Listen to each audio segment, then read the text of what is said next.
I'm at the Clarendon Gallery in London's Mayfair, where the crowds are gathering for the unveiling of a very special painting of a legend in the world of football. The painting was created by the Sky Arts Portrait Artist of the Year, Christian Hook, and excitement's mounting as we wait to see his latest work. Christian Hook wowed the judges of the competition with his formidable talent. Pretty impressive, isn't it? It's outstanding. It's unbelievable. Christian Hook. Since being crowned Sky Arts Portrait Artist of the Year, Christian has immortalised actor Alan Cumming for the prestigious Scottish National Portrait Gallery. What? Oh, my God. Christian. And now Christian will paint a portrait of the iconic sportsman Fabrice Muamba. Wow. Pretty cool. A footballer whose extraordinary story of life and death touched the nation. That was amazing what happened. Christian will get to know Fabrice across 3 sittings in order to capture his essence in one final revealing portrait.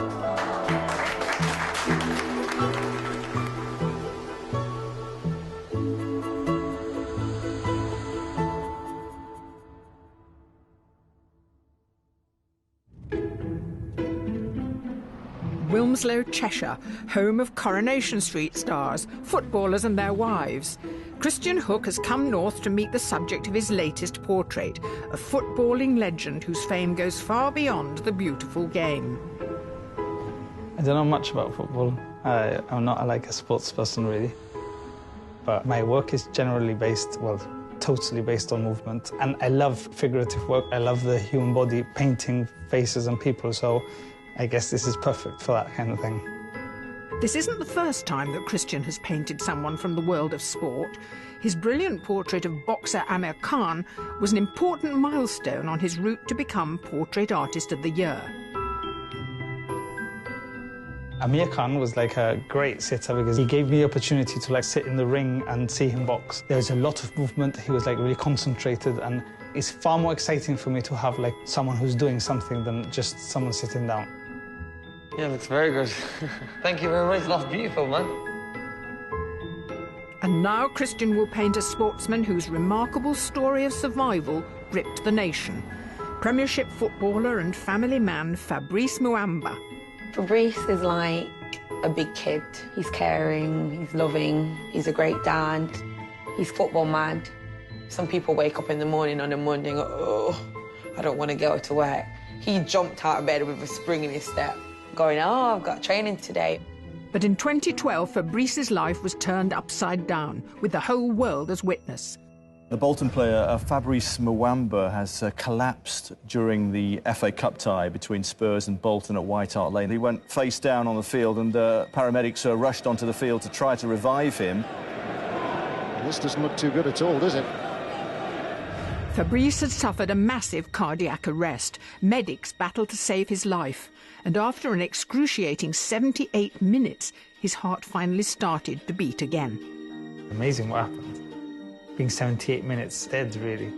He must appreciate life in a very different way. So it's interesting to go and, like, you know, meet him personally and speak to him about this.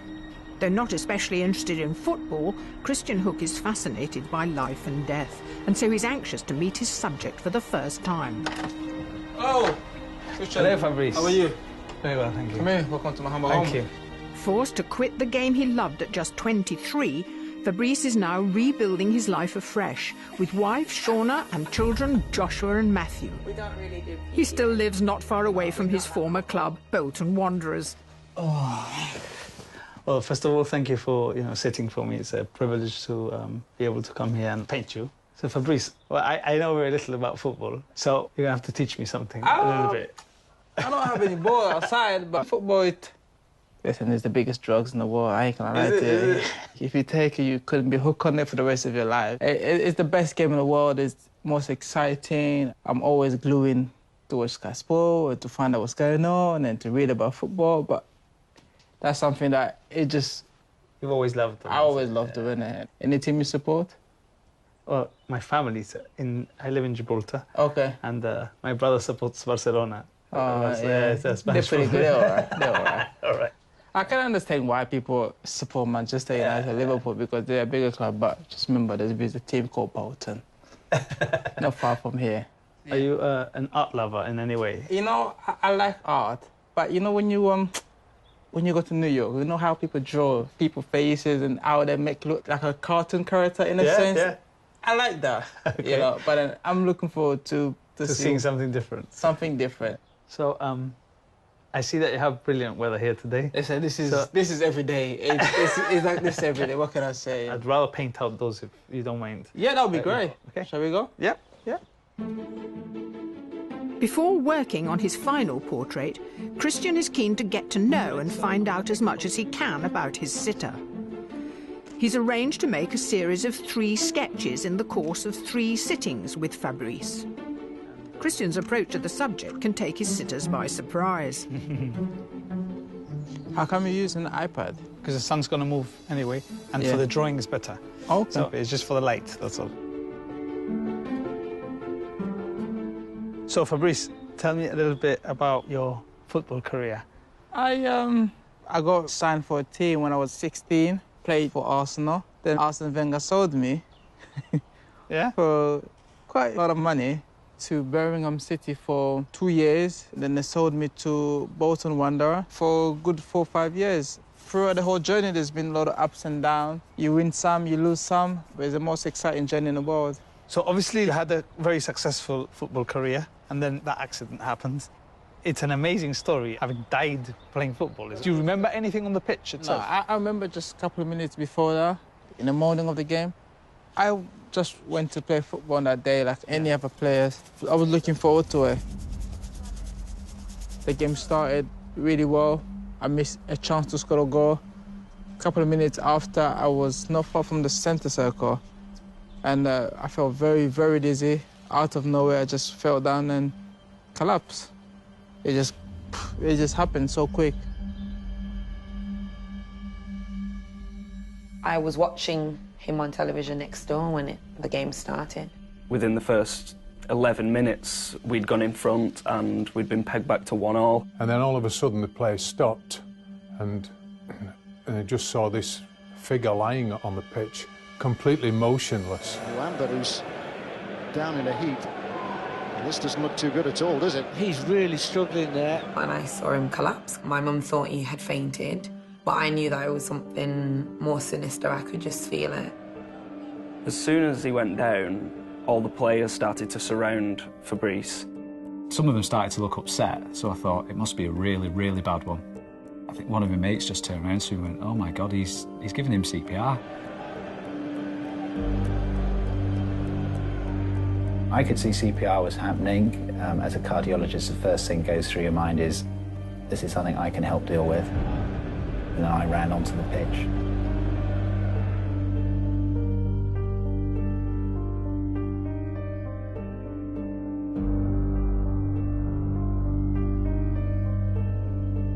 The longer it went on and the more shocks we gave, the more worrying it became, because he just wasn't responding. Silence in the ground was haunting. You didn't know what was happening, but you were seeing all the expressions of the fans in the stands and people chanting and praying, and it was just a scary time. It was horrible.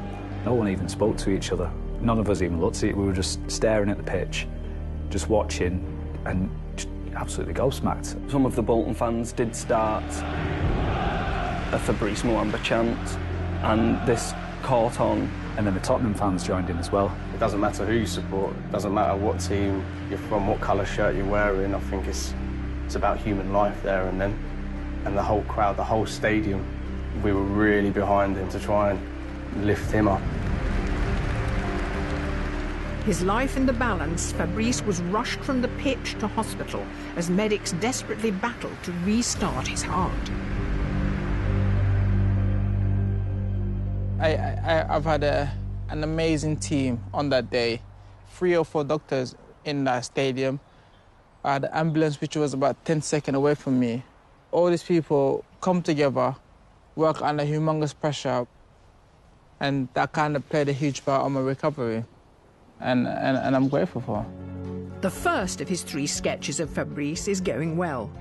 But over the course of the next sittings, Christian will want to dig far deeper to get to the heart of the man he wants to portray.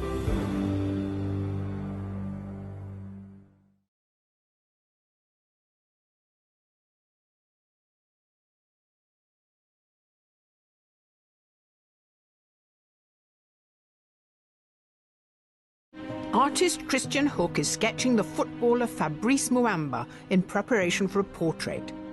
He wants to use these early sittings to find out what it feels like to wake up after your heart has stopped for well over an hour.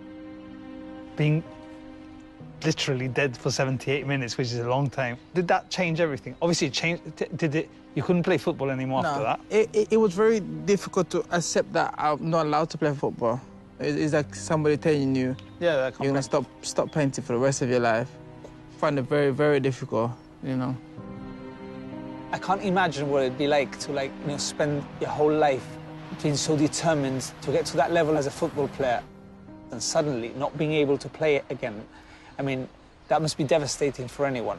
As an artist, it just becomes, part of everything. I become creative in other things that are not painting and sculpture and all that stuff. If someone suddenly took all that away from me, I just don't know what I'd do. It'd be like, terrible, really. For Fabrice, it must be quite similar. I mean, apart from the sport, his friends must be from the club.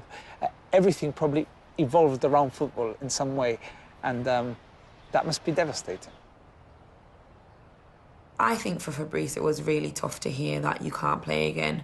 It was heartbreaking at the time for him, but I admire and respect him so much for the way that he's dealt with it and how positive he's been, because I don't know if I could have been so positive if someone took away what I love, I think it would hit me a lot harder, so I really respect him for how he's dealt with everything. So what do you do now? I am on my final year at university, studying sport journalism, and I'm also taking my coaching badge, and I also work for the Professional Football Association. I go around football clubs, speak to the young player, the 16, the 17, the 18-year-old about, even though you start in a football club, that means you're going to be a footballer. You've got to always think ahead and hopefully, have education as a backup plan if your football doesn't work for you. I'm a living example to those guys, So do you enjoy what you do? Oh, yes, it's great because I'm still in touch with football and I still go to run football club. So you also have a couple of kids, yeah? Yeah, I've got my 2 boys. Can you play at all even here in your... Oh, yeah, we do play. Of course, I do play, my boys. I do play. This is like an Old Trafford. Right. The small version. Yeah. Or Camp Nou. So can you look slightly that way? Yeah, and look, exactly there.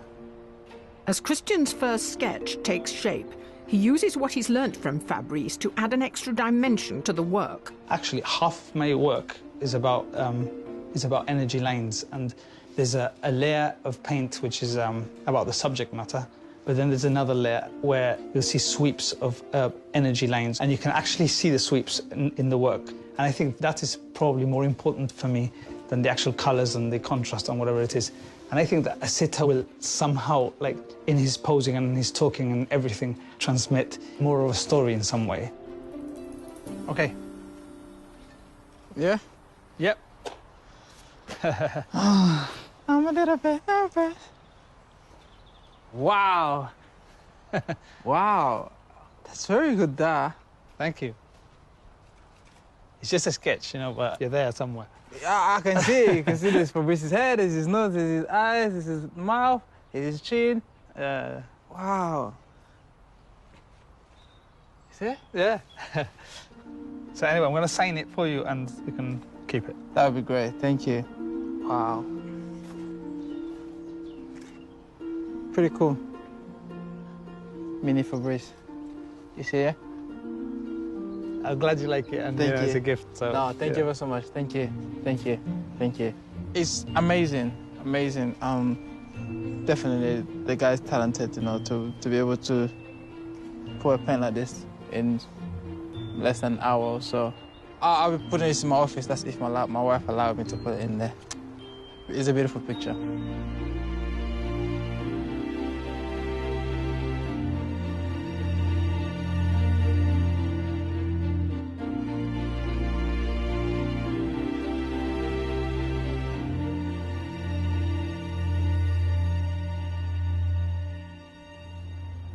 As he thinks about how to approach his second sketch, Christian is keen to know more about how Fabrice came to pursue a career in football.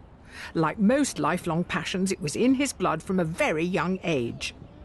So what did you play before? What were you in the team? I played in defence before, midfield, at the same time. When I was this age, I just wanted to run around. This age, at this level, is the best time to play football. There is no restriction, there is no tactic or formation, there is no financial concern. You just want to play football. I'm sure it's similar when you start painting. When you're young, you just want to play, just try everything out. Try everything out, and this is what the same thing they're doing. I did not know that I would be a professional footballer when I grew up. I just wanted to play the game. When I moved to England, I had a little of a talent. You know, I maximized every opportunity that was in front of me, and I think I made a decent living out of it anyway. Forced into retirement far sooner than he ever anticipated, Fabrice is nonetheless philosophical about all he's been through. It just wasn't meant to be that day for me, so Fabrice was ready to go, yeah. I have to enjoy my kids and enjoy them grow up and explore the world. You just feel like you have to appreciate life more. You've been given a second chance of life, make the most of it. Most boys in England, they want to be a footballer. And I come from Norway, and I live literally my dream.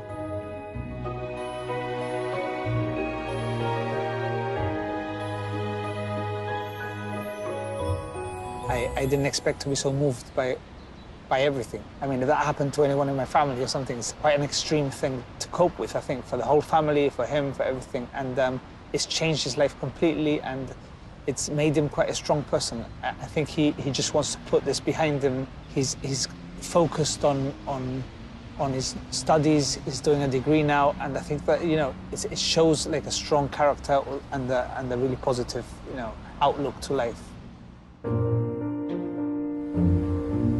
With his first day with Fabrice over and fascinated by all he's learnt about this medical miracle, Christian comes to visit Bart's Heart Centre. It's the UK's largest and newest cardiology unit. Here, the most severe cardiac arrests occurring in London receive state-of-the-art emergency treatment. Christian has come to meet one of the team who treated Fabrice, Dr. Sam Mohidin.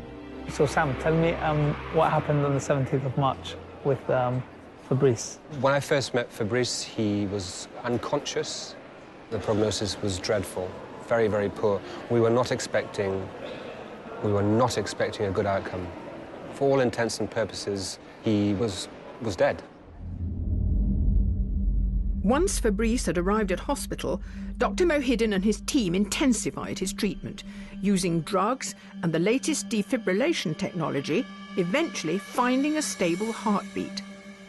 But Dr. Mohidin puts the credit for Fabrice's miraculous lack of brain damage down to the first responders on the pitch, whose immediate action proved so crucial.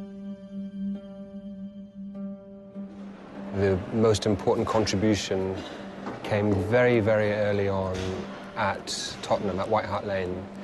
And it came very early on from the people that first recognised that he'd had a problem, and the physios there who made the correct call very, very quickly. It's a difficult thing to do in front of 35,000 people. And that treatment is really, I think, what saved Fab's life. To run out onto the pitch in the middle of a game and recognise that what has happened is so different to all the other falls that footballers go through or have, and start performing cardiopulmonary resuscitation, it's quite a difficult thing to do. You've got to get it correct. You've got to recognise it quickly and get it correct. And I think it's a very, very brave thing, very brave and very difficult call to make so quickly. Fabrice's fame and the attention he received after his horrifying experience have brought about some benefits in the world of cardiac medicine. There are many positive effects. They include a greater awareness of the need for people to learn CPR, a greater awareness for the benefits of having defibrillators stationed in public places like train stations and schools and so on and so forth. People often say, how could this possibly have happened to him? He's super fit. Well, there are conditions that can affect people who are otherwise fit, and there are some cardiac conditions that can cause young people to die. And so I think there's been a better understanding of those conditions. So in addition to what can happen in a place like this, we've also got to recognise that what happens in the community is critical. Christian is learning all he can about Fabrice so he can build up a clear image of the man he wants to portray. Over 3 sittings, his challenge is to find a way to translate everything he's learned about the man and his unique story into an evocative portrait.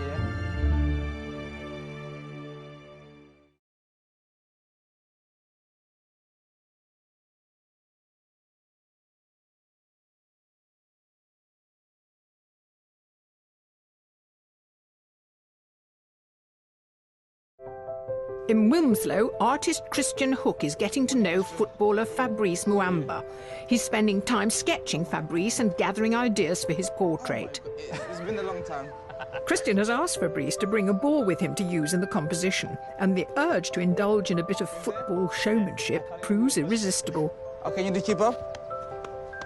You live not far from Barcelona, so football must become second nature.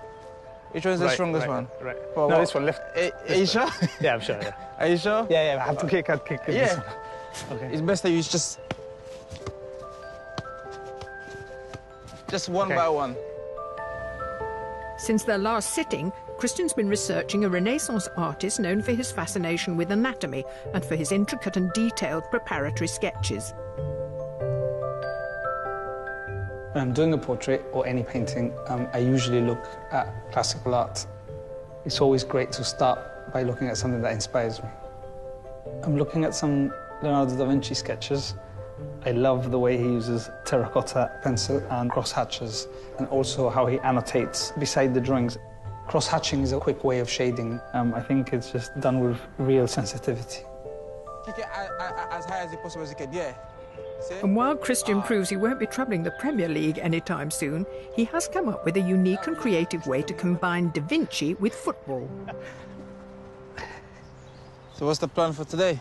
I had an idea for, for the painting, the final painting. And I think that if I had, a couple of angles of you in the same painting, I could do, a before and an after what happened to you. Now, to start, investigating the different angles of your head, I was looking at some Leonardo da Vinci drawings of structures of head, and I'm going to try and do something similar so that basically each drawing of your head is around the ball.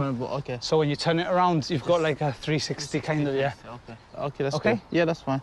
So, right. Yeah, I'm ready.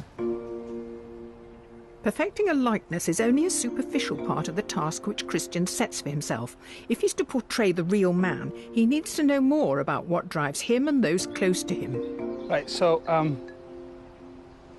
who are the most influential people, the people who have helped you the most in your life, or Yeah. My dad helped me to see things different. The way he made me realize that in every walk of life, in every place that you work, if you put 100% in, you get 100% out of it. Fabrice was born in the Democratic Republic of Congo, then called Zaire, where his father Marcel worked as a government advisor. Have you got any memories from there at all? Oh, yes, Congo used to be a beautiful country. And then there was war for over 10 years, which has really affected the country in every way you can think of, Fearing for his life due to his political links, Marcel fled to the UK as a refugee. It was 5 years before Fabrice would see him again, when he too left for a new life in London. Was that very traumatic for you, the experience of having to leave your country? Yes, because it was something that I wasn't expected to get up and leave everything behind, So what age did you get here? 11. Were you, scared? Of course. You were 11 years old and, Because you don't know anything. I hope that I get to see my dad at the other side of it. All I want is just to get there safe, Yeah. Fabrice arrived alone, bringing almost nothing with him from home except his love of football. Were you into football there whilst you were living there? Oh, yeah. I love football. Is it a big thing there? Football is the biggest thing in Africa. Yeah? The emotion of it, if your country does well in any major competition, it brings the whole nation together. Football can reunite the whole country. Wow, I've never thought of football as such a powerful force. Can you look that way now? Yeah. And, As Christian's aim is to get to the heart of his sitter, he asks Fabrice about another important aspect of his life, his faith. So what about your, do you belong to a religious group? Yeah, I'm a Christian. I do pray. Do you go to any churches? Or? Yeah, I do go to church. Even before my accident, I used to pray anyway. Right, right. It's not just because of my accident. I started to pray a lot. Yeah. You know, so it, you know. And do you believe that that helped? Oh yeah, I believe that played a huge part of my recovery. Yeah. Right. I believe there was somebody upstairs who was looking out for me. He said, no, this guy's not ready to go yet. He can stay a little bit longer. A bit longer. Also helping Fabrice stay around a little bit longer is an implantable Cardioverter-Defibrillator, a small pacemaker-like device near the heart, which shocks it back into rhythm. So, Fabrice, can you tell me a little bit about the ICD? Well, the ICD, it's like a tiny piece of metal that is put in my chest and is connected to my artery. Can you feel it? Oh, yeah. Yeah. Have you? And it's got a scar? Everything, yeah. What does it feel like when it kicks in? It's like I go into this slow motion, you know. Yeah. Also, that everything just goes a bit so slow. It's like somebody punch you in the ribs without you knowing, and then I'm back to normality again, you know.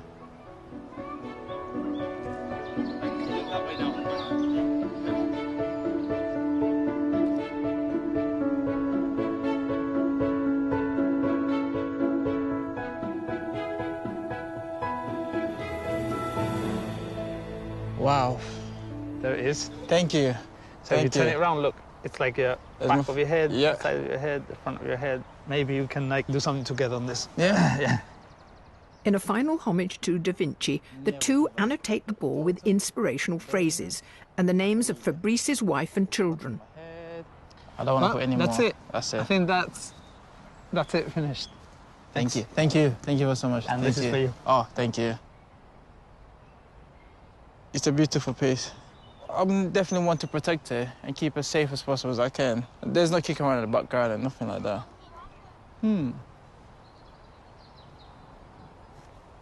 Just that one. So I think I was slightly overambitious in trying to get like four faces, four angles of him in one sitting. The sphere itself, you know, the ball gave me a problem of distortion that I've never had to deal with before. Also, Fabrice is quite a quiet, shy person. It takes him a while to, like, you know, open up. His answers are always quite short. So at the same time as I'm painting, I'm having to think of questions to ask him, and that's been more harder than the painting itself, I think. But slowly, I think I'm gathering enough information with him to do something special for him. Christian prepares for his third and final study, one which will incorporate the real Fabrice in a unique way. Right, so Fabrice, I'm going to ask you for a favour. I'd like you to shave some of your hair off your head. I know you haven't got much, but... It's gone. Yeah, but it grows quickly. So for the next time I see you, you can just bring some, because I want to use it in one of the pieces of work. OK? Yeah. No, so thank you very much. And Thank you. Thank you. Thank you.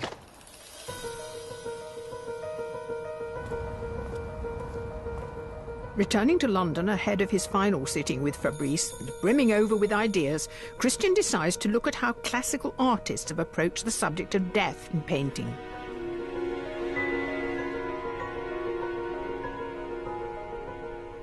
In the 17th century, people believed that living was just a preparation for the afterlife. And so like, death was like a really important subject. There's even a genre called memento mori, which literally means remember death. In many paintings that are in this collection, there are reminders in different ways of death. So this is a very detailed drawing by Henrik Hondius the Elder. It's a 17th century piece, and it's about representation of death. The drawing is called Death and the Huntsman. You have a huntsman with some animals at the bottom, and the skeleton with an arrow pointing at the huntsman. The idea of it is even the huntsman meets his maker at some point. So the skeleton's been used in many pieces in the history of art to represent death. It's quite realistic in the way that it's formed. There's some hatching, the blue ink and the brown work really well, but it's not what I'm looking for. Skeletons are very literal in representing death, and I'm trying to find something else.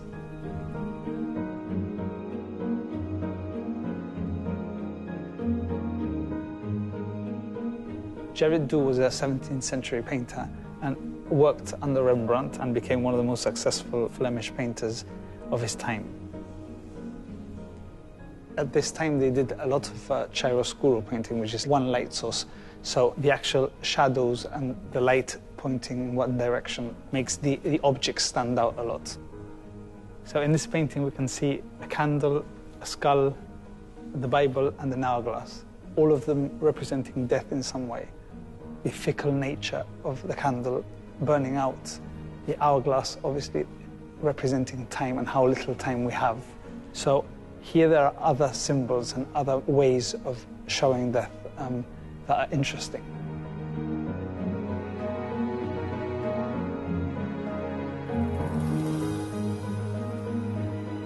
Christian continues to explore the gallery in search of exactly the symbolism he has in mind.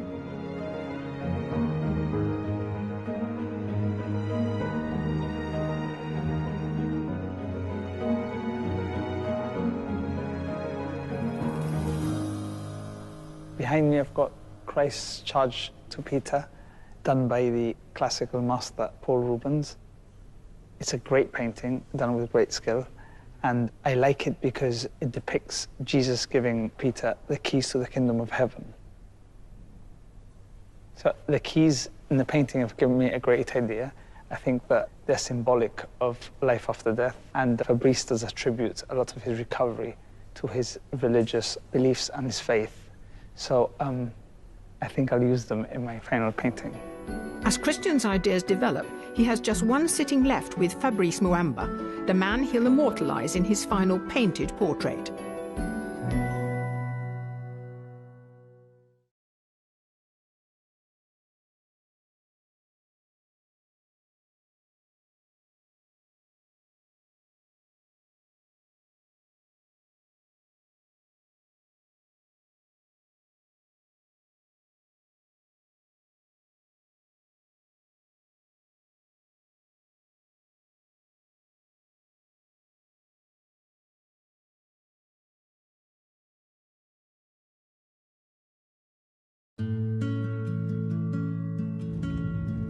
Artist Christian Hook is about to start the last of 3 sketches of Fabrice Muamba. Getting to know him and his extraordinary story has left Christian musing on mortality and its representation in art. For their final sitting together, he's taking a highly personal approach. On this third sitting, we've come to a church, hopefully to explore the idea of life and death. I think that death and regeneration are a classical subject that has been done in the history of art many times, and I think it's something that interests everyone because obviously it's a universal thing. Everybody has to die, and people are born every day, so it's an interesting topic. I'd like Fabrice to collaborate with me on the artwork, so hopefully he'll be working with me today.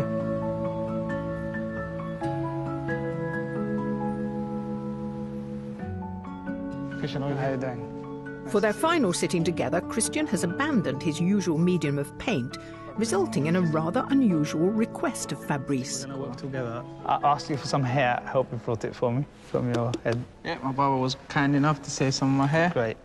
Yeah. So with this, right, with the hair, we're going to put some of your hair on the shadows together. Yeah. And then we'll put another piece of glass on top, and we'll lift it up. Yeah. Right. It should be your face done with your own body. Wow. Most portrait artists, like portraiture in general, aims to capture the essence of a person. Yeah. But what greater essence could it be than doing it with your own body in some way? So it's an interesting idea. So basically, you're bringing yourself back to life. Wow. So let's open this up. Using a high-contrast image of Fabrice as their guide, the two draw his face onto perspex using his shaved hair. Together, they create a simple portrait in which he's represented both visually and physically. Bring myself back to life. Yeah, bring yourself back to life. Am I doing it right here? Yeah, I think so. I don't know actually how this is going to come out. We just it's an experiment. I've never done like a head with hair. We'll see actually how it comes out. Yeah, well the picture looks great, so let's see when we add my real hair in there. this is way out of my comfort zone, so... It's exciting because, like, I don't know what the result's gonna be.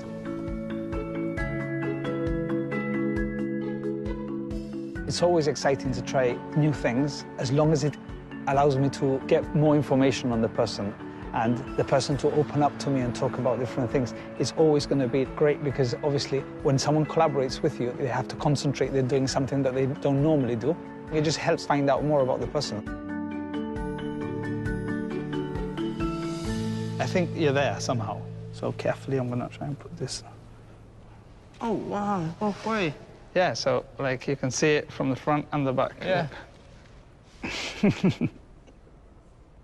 I've never done anything like this before, but I think that experimenting and trying things out is part of preparing for a painting. So I'm just interested in the ideas and the concepts behind what I'm doing. This is definitely me, got my DNA. In the time the two have spent together, Christian's ideas for Fabrice's finished portrait have crystallised, and he's ready to share his thoughts and inspiration. Okay, Fabrice, I've got a Picasso painting that I've chosen. Yeah. The reason why I'm showing you this is because I like to do something similar in the painting that I'm going to do of you. Not in the same style, but I like the way that Picasso in Cubism uses different angles. So you have the head looking towards you and the head looking away from you. Yeah. Yeah. What's it holding? I don't know. I'm taking the concept of this and doing it in my own style. Finally, to give Fabrice an instant guide to Cubism, Christian has devised a playful idea. Front, side, the other side, underneath and on top. I've actually stuck the photos on in the actual order that a head would go around. As we turn the Rubik's Cube around, like your face changes completely, like a Cubist painting. Yeah, that's it. There you go, huh?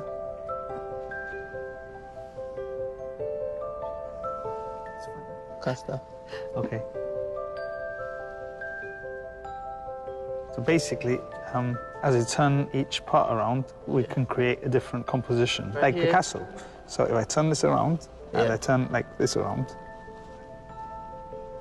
this around, and then if we so every time I turn it, we get a completely different composition. Do you remember how the original version was? No, you lost it. I'm not going to remember ever.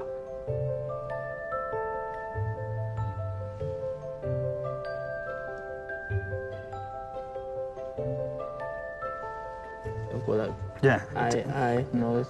Two noses. Two noses, yeah. 3 noses, yeah. That is unbelievable. My eye is looking this way, the other one looking the other way. My nose is here, my mouth is somewhere down here.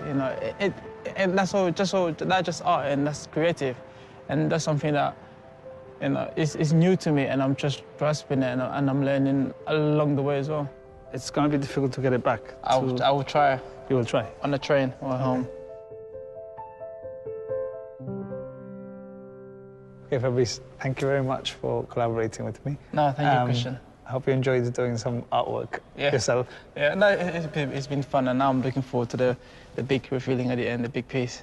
So you're coming to the unveiling now? I'll be there. I'll be there. You take care. You take care too. You too. See you. Bye.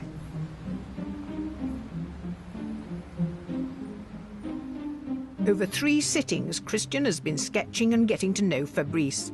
And his challenge is now clear: to incorporate all he's learnt about this remarkable man into one distinctive and revealing portrait.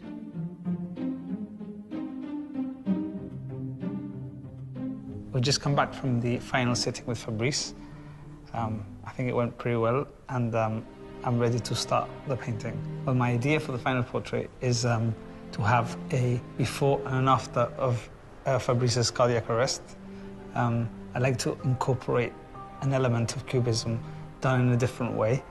So I'll have different angles in it. And I definitely want to have, like, the number 78 in some way. 78 minutes, like, with your heart stopped is is an incredible thing. It's changed his life forever. So I think that number is important in some way. Starting the painting is always really exciting. This is my favorite part now.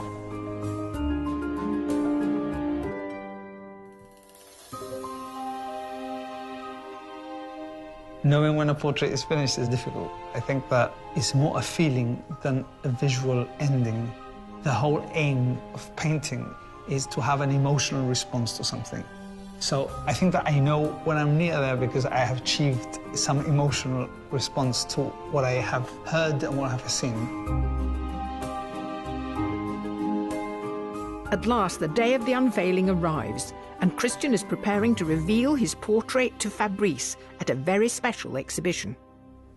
Today's a great day for me. I'm quite excited about showing Fabrice a portrait. I'm feeling quite good about it. I think I've put across the things that I thought were interesting and important. I just hope that he likes it as well. Christian has invited a group of special guests for the unveiling, including friends, family, and art lovers. About to see himself immortalized in paint is Fabrice, who arrives with his wife, Shauna. Oh, I can't wait to see it. How are you doing? How are you? Nice to see you. Yeah. Looking forward to it? Yeah. We're excited. I'm excited. Can't wait to see what you see. Should be interesting.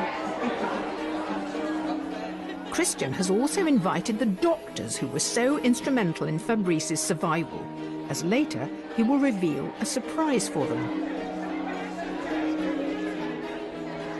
But now, with everyone assembled, it's finally time to reveal the culmination of Christian and Fabrice's artistic collaboration. Well, Fabrice, this is the moment everyone's waiting for. You are now going to see your portrait for the first time, the finished portrait. We already have the beautiful works that Christian has made on the way to this portrait, but this is the real thing. So, shall we go ahead? One, right. 2, 3.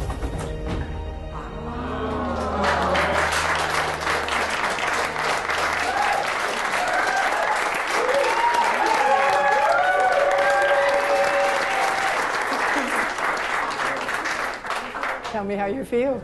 Wow, I don't know what to say. Just thank you. To see myself 3 times, 1, 2, 3, yeah, it's very cool. Shauna, what do you think about it? I think it's amazing. I'm really lost for words, and that doesn't happen very often. Looks like I'm looking at him. I'm here. Can I take this one home? Well, Christian, tell us something about this painting.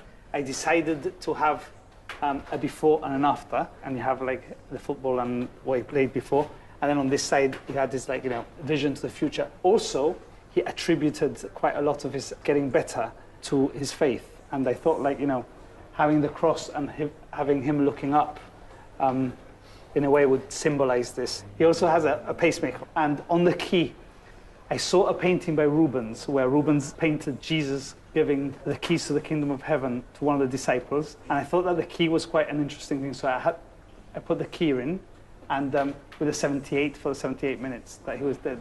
So he was dead for 78 minutes. There is another element to Christian's painting of you, because, as we know, you owe your life to the cardiology that took place actually on the ground where you fell. Yeah. The cardiologists are here. Yeah. Do come forward.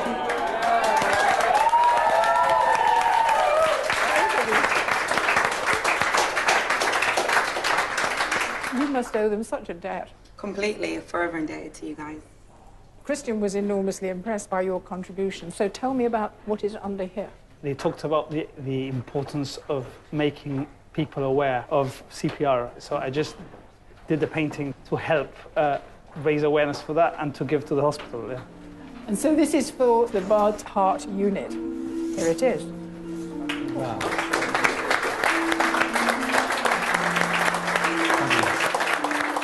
Finally, the fruits of Christian's hard work are on display.